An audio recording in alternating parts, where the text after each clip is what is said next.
Okay, guys, I'm going to talk through the answers on this practice test.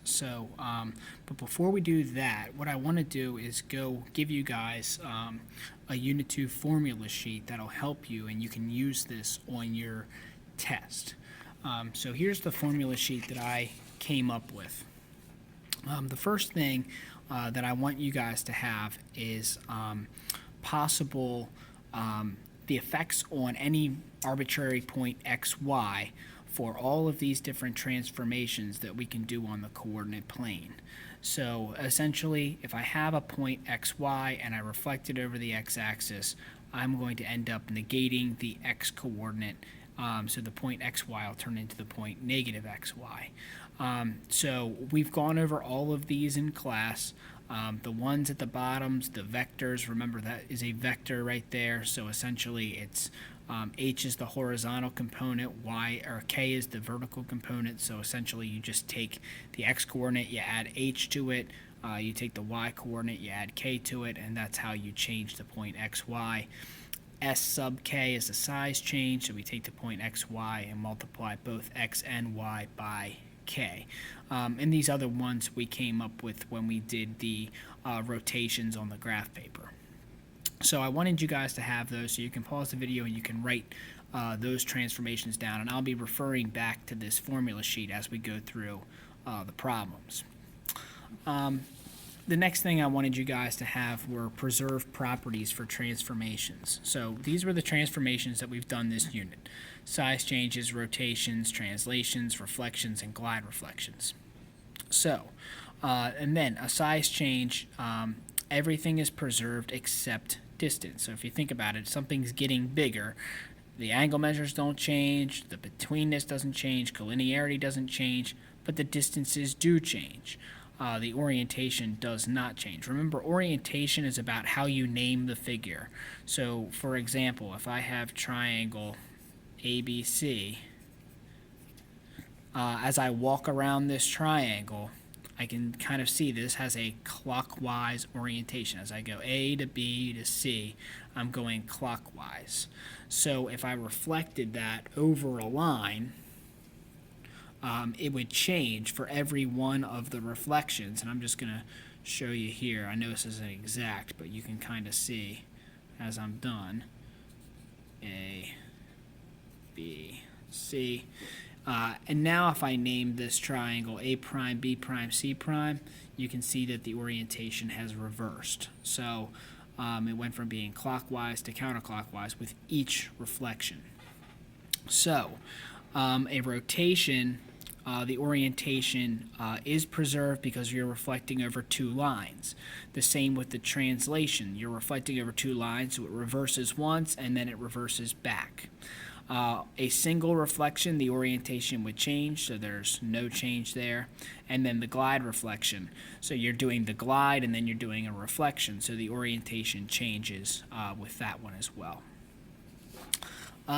Magnitudes of transformations. This is the last thing that I will let you guys have. So for a rotation, if x is the measure of the angle formed by two intersecting reflection lines, then 2x is the magnitude, and don't forget to include the direction. So are you going clockwise or counterclockwise? Similarly with translations, if x is the distance between two parallel lines of reflection, then 2 times x is the magnitude of the translation. So essentially, find the distance between the parallel lines and double it to find the magnitude of the translation. Okay, so let's start talking through the answers to this test. So the first one, we've got P is this point, and P prime is a reflection over the line y equals 5 of point P. You're going to want to draw a picture for this just to visualize it. So the first thing I drew is the line is point P and the line y equals 5. So I'll come in on this so you can see it. So there's point P. Here's the line y equals 5. It's a horizontal line. And then essentially what I want to do, I can see that the x-coordinates are going to stay the same. So the x-coordinate's going to be 2.4. But the y-coordinate's what's hard to figure out. So I figure out how far away point P is from the line y equals 5. it ends up being 9.8 units. So if it's 9.8 units away on this side of the line, I have to repeat that 9.8 units from the line to find out where P prime is. So I do 5 plus 9.8, and you can see that the y coordinate ends up being 14.8. That's going to be one of the harder questions on the test. So I'll give you guys some graph paper to help you out with this, but that's going to be one of the harder questions. Okay, so here we have number 2. We have a size change of magnitude 2/3 of the point A, giving us point A prime. What are the coordinates of A prime? Hopefully you guys do this. This one's pretty easy. You're just taking the coordinates of A and multiplying them by 2/3 to give you this, -4/3, 16/3. So, and you could have decimal approximations for these if you're not comfortable with the fractions. With number 3, we have the point 3.45.2. And we are reflecting it over the y-axis after reflecting over the line x equals 3 and coming up with the x coordinate. So again, this one's going to be a tough one because we've struggled with this part. How do I reflect over this line? So again, draw it and see what it looks like. I've got the vertical line x equals 3. Here is point C. When I reflect point C over the line x equals 3, I notice that the distance between point C and that line is 0.4. So, and I can also tell based on what the coordinate is, the x-coordinate of C is. I can see that it's 4/10 of a unit away from that line. So C prime is going to be 4/10 of a unit to the left of that line. So the x-coordinate of C prime is going to be 2.6, but the y-coordinate does not change. And now I'm taking this point, which is essentially that point right there, C prime, and reflecting it over the y-axis. So when you reflect over the y-axis, all you do is take the opposite x-coordinate and you get -2.6. With number 4, here is the angle APB. I'm reflecting A over line PQ to get B. So I know that angle measure is preserved. Angle APB is going to be that whole angle there. What I'm looking for is angle APQ. So one thing I know is that if this is the line of reflection, it's going to essentially cut this angle in half. These angles would have to be the same if angle measure is preserved. So if angle measure is preserved, I know those two angles are the same, which means that angle APB would be cut in half. So half of that would be angle APQ. Half of APB would be half of 49.34, so you get 24.67. Number 5. A fan similar to the one shown at right has 5 congruent blades. So what are we doing here? It's being rotated clockwise to the position shown. And actually what I've noticed is that I went in the wrong direction. I went counterclockwise, so I didn't read carefully. So I went counterclockwise. Essentially, I took 360 divided by 5 to figure out what each angle would be if I were to divide 360 degrees into 5 equal parts, and I got 72. And then I was like, oh, I just have to go 2 rotations of 72, and I got 144. However, that's the clockwise rotation. That's the counterclockwise rotation. I need the clockwise rotation. So I need to do 3 multiples of 72. And when you do 3 multiples of 72, we get 216 degrees clockwise. That's the correct answer. All right, so see, I make mistakes too, not reading carefully. All right, so for this one, triangle ABC is given by these points.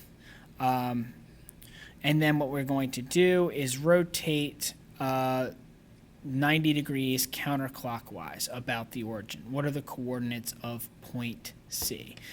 So if we're going 90 degrees counterclockwise, we want to take point C, which was 0, -5, and rotate it 90 degrees. Now, you might be able to do this without using the rule. You might just be able to say, oh, if it's right there and I rotate it 90 degrees, it's going to end up right there.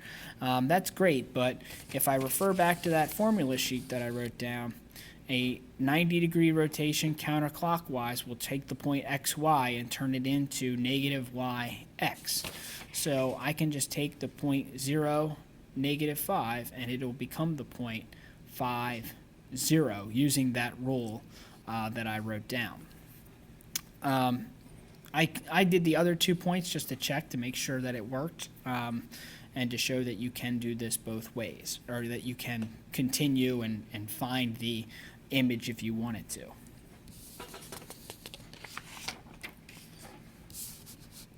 All right, number 7. What properties are preserved under a size transformation with a positive magnitude? 7 and 8 we just kind of talked about already in the when we made the formula sheet. So those 2 questions, if you do your formula sheet, you should have the answer to those 2 questions. Number 9, I would say, is one of the harder questions on the test, only because you're going through multiple multiple steps for this. And I didn't even bother plotting the points. So here are the 4 points that you're given, and then you have this given vector of -2, -1, which means we're going to the left 2 and down 1. So we're reflecting over the y-axis after we go through that vector with the points A, B, C, and D, and we want to know which of the following quadrants will contain vertices of A prime, B prime, C prime, D prime. Okay, so which will contain, see again, I read the problem, I misread the problem because I found the ones that did not contain vertices. So you'll see that in a second. So essentially I start with the point -5, 4. My first transformation is by that vector V. So I'm going to do -5 minus 2, and then I'm going to take that and take it over the y-axis. So I'm going to negate the x coordinate. So here are the 2 steps. The x coordinate we're going to subtract 2, the y coordinate we're going to subtract 1, and then we're going to take the opposite of that new x coordinate. Okay? So the point -5, we're going to move it to the left 2 and then take its opposite. So we'd have -5 minus 2, we get -7. -7's opposite is +7. What are we doing to the y-coordinate? The y-coordinate, we're subtracting 1, and then essentially it stays the same because we're reflecting over the y-axis. So the y-coordinate will stay the same. So A's image would be 7, 3, which is in quadrant 1. If you continue this process, you'll get the points B prime, C prime, and D prime. And you could check, you could plot all these points and check to make sure that you did it correctly. I did not do that. I just came up with what their coordinates were, and then I said, okay, what quadrants are these in? So this point's in quadrant 1, this point's in quadrant 1, this point's in quadrant 3. Remember, you do this counterclockwise, starting with quadrant 1. So if you're not sure what the quadrants are, you should put them down. And then, so these 3 points are always in quadrant 1, that one's in quadrant 3, so my answer should have been A and C. I did the ones that did not contain the points.